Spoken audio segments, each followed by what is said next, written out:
말씀 보겠습니다. 잠언 25장 4절에서 5절 말씀입니다. 같이 읽겠습니다. 은에서 찌꺼기를 제하라.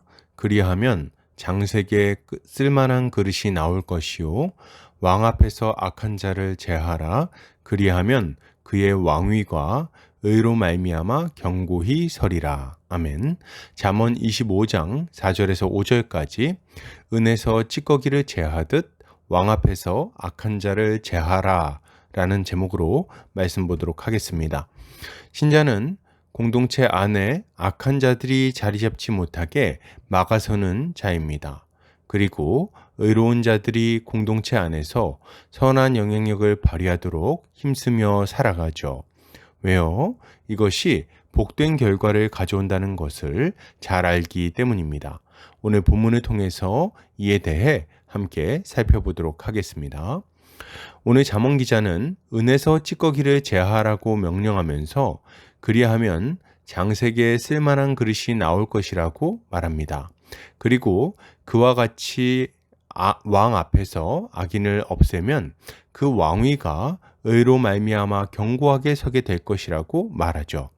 이것을 타번역본에서는 은의 찌꺼기를 없애라. 그래야 은세공업자가 그릇으로 만들 수 있다.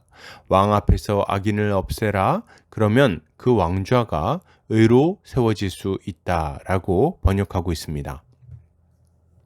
본문은 은의 찌꺼기와 악한 자를 비교하면서 이러한 것들을 없애야만 좋은 결과를 기대할 수 있다는 것을 강조하고 있습니다.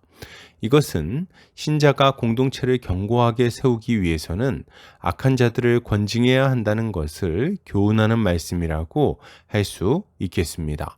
본문은 은에서 찌꺼기를 제거하면 은세공업자가 좋은 그릇으로 만들 수 있을 것이라고 말하죠. 그리고 이것을 왕 앞에서 악한 자를 없애는 모습으로 연결시키면서 이렇게 할 때 비로소 왕위가 의로 말미암아 견고하게 세워질 거라고 교훈합니다.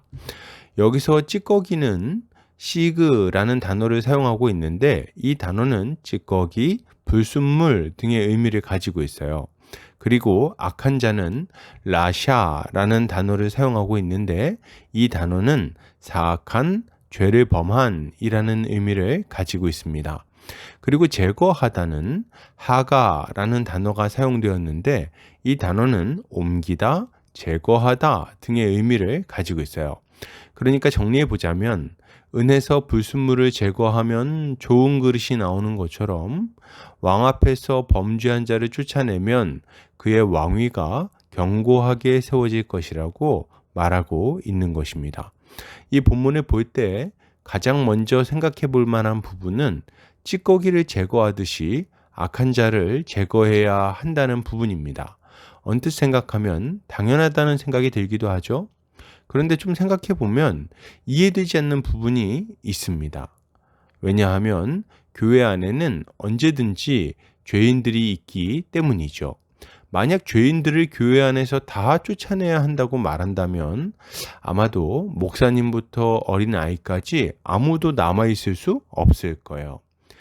그러면 뭡니까? 왕 앞에서 악한 자를 제거한다는 것은 무슨 의미죠? 이것은 두 가지 측면에서 생각해 볼 필요가 있습니다. 첫 번째 생각해 볼 것은 악한 자가 누구인가 하는 점입니다. 이것은 그냥 모든 죄인을 말하는 것이 아닙니다. 본문에서 말하는 악한 자는 일반적으로 죄를 짓고 넘어지는 자들을 의미하는 것으로 보기가 힘들어요. 이들은 적극적으로 하나님을 대적하며 그의 가르침에 불순종하는 자들이라고 할 수 있습니다. 무엇보다도 죄를 짓고도 회개하지 않으며 완악하게 죄악의 자리에 머물러 있는 자라고 할 수 있는 거죠. 이들은 끊임없이 자신들의 죄를 합리화시키고 세상과 타협하는 삶을 살아갑니다. 그리고 그러는 중에 공동체 안에 악한 영향력을 행사하는 거예요. 그러니 이런 자를 가만히 둘 수가 없는 거죠. 두 번째 생각해 볼 것은 왕 앞에서 제거하라고 할 때 왕 앞이 어디인가 하는 점입니다. 1차적으로는 왕의 앞에서 그의 명령을 받아 백성들을 다스리는 자들이라고 할 수 있을 것입니다. 백성을 다스리는 이 중요한 자리에 거짓되고 악한 자가 자리하고 있다면 당연히 왕의 공의로운 통치가 백성들에게까지 잘 전해지지 않을 것이기 때문이죠. 그리고 다른 한편으로 왕 앞은 그의 다스리는 나라를 의미하는 것으로 볼 수 있을 것입니다. 악한 자들이 활개치고 다니는데도 불구하고 공의로운 심판이 그 나라에서 시행되지 않는다면 영이 서지 않을 것이기 때문이에요. 아마도 사람들은 왕을 비웃으며 자신들의 소견에 옳은 대로 악을 행할 것이 분명합니다. 그러므로 악한 자를 왕의 앞에서 제거한다는 것은 악한 일꾼들을 제해야 한다는 의미인 동시에 공동체 안에 악한 자들이 활개치지 못하도록 그들을 권징해야 한다는 의미로 봐야 하는 것입니다. 그러므로 여러분, 이것을 생각할 때 신자는 어떤 모습을 가져야 될까요? 가장 먼저 신자는 우리 자신이 이러한 악한 자의 모습을 가지고 있지는 않은지 점검해야 되겠습니다. 하나님의 말씀을 들었는데도 불구하고 끊임없이 자기를 합리화하며 죄 가운데 거하고 있는 것은 아닌지 생각해야 돼요. 나의 말과 행동이 주변의 형제 자매들에게 악한 영향력을 끼치며 그들을 죄로 유혹하고 있는 것은 아닌지 살펴야 되겠습니다. 여러분, 우리는 좀 생각해야 되겠어요.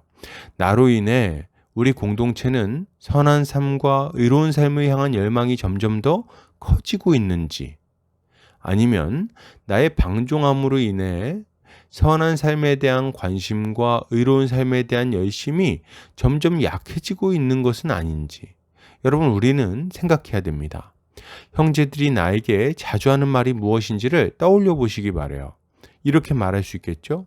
괜찮아, 그럴 수 있지 뭐. 다들 그러고 살아. 하나님도 이해해 주실 거야. 아니면 이렇게 말할 수도 있을 것입니다. 와, 대단하다. 어떻게 그렇게 결정한 거야? 나도 좀 그렇게 하고 싶다. 우리는 주변에 있는 이들이 선한 도전을 받을 수 있도록 우리의 삶을 잘 세워나갈 필요가 있는 것입니다. 다음으로 신자는 공동체 안에 악한 자들이 자리 잡고 영향력을 발휘하지 못하게 막아서야 되겠습니다. 누군가 죄를 짓고 죄에 머무르면서도 그것을 인정받고자 할 때 그것을 용납하지 않아야 되겠어요. 인정에 취해서 괜찮다고, 별 문제 아니라고 말하지 않아야 됩니다. 죄를 짓고 회개하지 않는데 어떻게 괜찮을 수 있습니까? 다음번에도 동일한 죄를 범할 준비를 지금 하고 있는데 어떻게 그것을 그냥 웃으면서 받아줄 수 있냐는 거예요. 이 사람들은 말합니다.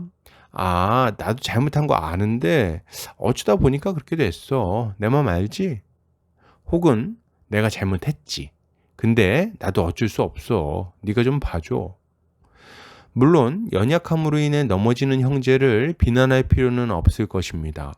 그들이 진정 다시 돌이킬 마음이 있다면 그러면 도리어 응원하고 격려해 줘야 되겠죠. 그러나 자신의 죄를 슬퍼하지도 않고 안타까워하지도 않고 핑계대고 둘러대며 돌이킬 생각을 안 하고 있다면 우리는 낯빛을 굳히고 진지하게 권면해야 할 것입니다.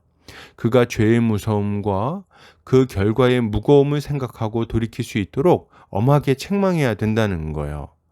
여러분, 거짓말하고 도둑질하고 간음하고 부모를 욕하고 하나님 대신 돈에 매여 살아가고 있는데도 불구하고 그냥 웃어넘기면 안 된다는 겁니다. 점 보고 왔다는데 어떻게 웃을 수 있습니까? 도둑질했다는데 어떻게 웃을 수 있냐는 거예요. 아내를 떠나서 이상한 여자를 만나고 왔다고 하는데 그것을 어떻게 공감해 줄 수 있습니까? 이것은 형제를 망하게 하는 것입니다. 공동체를 망하게 하는 거예요. 만약 이것을 용납한다면 공동체는 하나님의 다스림에서 벗어나 멸망의 길로 나아가게 될 것입니다. 그러나 만일 우리가 우리 자신을 잘 돌아보고 공동체 안에 악한 자들을 막아선다면, 그렇다면 교회는 그 어떤 어려움 속에서도 하나님 앞에 의롭고 복된 공동체로 잘 자라나게 될 것이며 흔들리지 않는 견고한 공동체로 세워질 수 있을 것입니다. 결론을 드립니다. 여러분, 은혜에 찢기를 제하듯이 공동체에서 회개하지 않는 악인들을 제하시기 바랍니다. 이렇게 할 때 주님은 공동체의 죄악된 풍토가 자리 잡는 것을 막으실 것이며 선한 열매가 맺혀지게 해주실 거예요. 오늘도 주님의 지혜로 승리하는 성도님들 되시기를 주의 이름으로 축복합니다.